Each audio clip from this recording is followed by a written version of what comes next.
Custo de vida, emprego e desemprego, cesta básica, tarifas públicas, salário mínimo. Agora, na Brasil Atual, a análise do DIEESE. Hora de falar das perspectivas econômicas a partir do início da vacinação contra a Covid-19. Sobre isso, chamo Fausto Augusto Júnior, diretor técnico do DIEESE. Bom dia, Fausto, como vai? Bom dia, Célia, tudo bom? Tudo certo. Bom, como essa notícia, claro, ainda incipiente, né? Estamos iniciando bem devagar a campanha da vacinação, mas como a notícia da vacina pode impactar o cenário econômico? Então, acho que essa discussão da vacina é a grande discussão da semana, talvez a grande discussão do nosso ano, né? A vacina não é só uma questão, ela é principalmente uma questão sanitária. Acho que a maior preocupação que nós temos aí com relação à possibilidade de vacinar a população em geral é que a gente consiga, de fato, barrar aí a pandemia da Covid-19. Essa talvez seja a questão mais importante. Agora, é óbvio que ela tem impactos econômicos, tem impacto social. A gente estava vendo agora o entrevistado anterior falando um pouco, inclusive até da questão do isolamento, o que tudo isso significa de alguma forma com a chegada da vacina. E não há a menor dúvida que a vacina também terá um impacto econômico. E o impacto econômico tem a ver com a possibilidade, de fato, de você controlar a pandemia, que desde março do ano passado, né, desde quando a pandemia começou a se implementar e se instaurar no mundo, a principal ação, a principal questão do ponto de vista de todas as indicações, do ponto de vista de todas as escolhas e do ponto de vista da discussão aí para investimento e etc. Qual que é o nosso problema, então? O nosso problema é, de fato, temos a vacina, a questão é quando a vacina vai chegar, como ela vai chegar, como ela vai ser distribuída e até que ponto, de fato, a gente vai minimamente conseguir controlar a pandemia. Então, acho que o que está colocado agora para nós é o dilema, um dilema que tem a ver muito com a economia, porque nós estamos falando, por exemplo, de falta de insumos.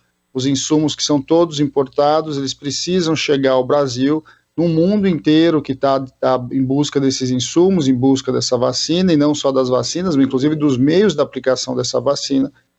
Nós temos, então, também a discussão da logística, porque o Brasil é um país nacional, um país gigante, né, um país continental, com dificuldades e populações em lugares muito difíceis de acesso. Essa é uma outra questão colocada, então, essa questão de como fazer a vacina chegar no conjunto da população. E, em terceiro, nós temos uma discussão, inclusive, do ponto de vista da comunicação, do ponto de vista de você conscientizar a população da importância de se vacinar. Esses são alguns desafios que estão colocados e seriam já desafios bastante complexos se a gente tivesse um governo engajado, um governo que acreditasse na ciência, que minimamente lidasse com responsabilidade com relação à saúde da população. Com o atual governo, que ignora a questão da Covid, ignora a discussão científica e entra atrasado nessa questão, a gente sabe que essa discussão, então, coloca para nós alguns dilemas muito mais complexos e muito mais severos, e que vão inevitavelmente ter impactos do ponto de vista econômico. Uma vez que qualquer empresário, qualquer investidor, ele está olhando para as perspectivas econômicas, para as perspectivas de futuro, e essas perspectivas, na verdade, elas estão encobertas, elas estão nebulosas, nós não sabemos de fato como é que essas coisas vão avançar, uma vez que a própria lógica de distribuição e efetivação da vacinação ainda está em questão, ainda traz muitas dúvidas para a sociedade em geral. Inclusive sobre isso, né, investimento, aquecimento do mercado, né, um pouco antes do anúncio da vacinação, a gente teve um anúncio que pegou todos desprevenidos, né, e que tem gerado muito debate, que é o encerramento das atividades da Ford, né, e no meio disso tudo, o desemprego que tem, enfim, atingindo recordes nos últimos meses por conta da pandemia, e também a questão do corte do auxílio emergencial. Você muito bem pontuou o que o governo poderia fazer no sentido, agora que temos a vacina, né, como eu costumo dizer, o que ele deveria fazer para essa retomada econômica.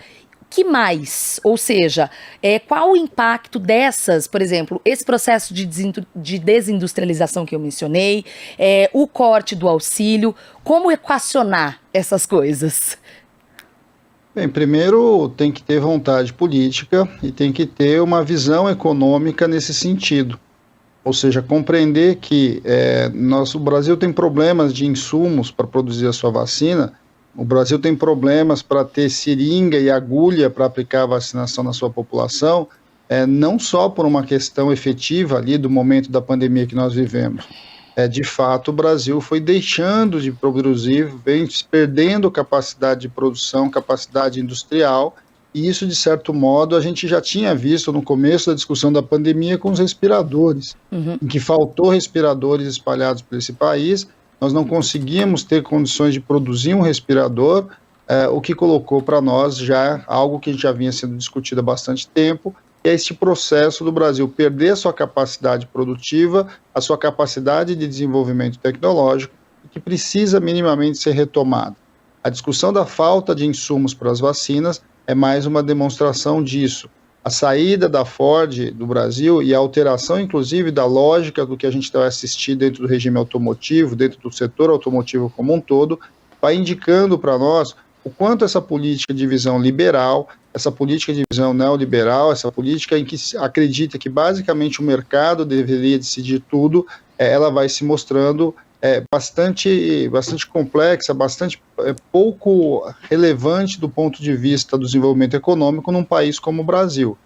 Se o Estado minimamente ele não cria as condições para que o mercado minimamente discipline, o mercado minimamente atue, e o Estado vai disciplinando, vai induzindo, o que a gente vai vendo é um Brasil que vai se industrializando, é um Brasil que vai se transformando basicamente em produtor de commodities, seja agrícola, seja commodities minerais, e que vai retornando o Brasil para um patamar ali anterior do ponto de vista do seu desenvolvimento, beirando ao século XIX.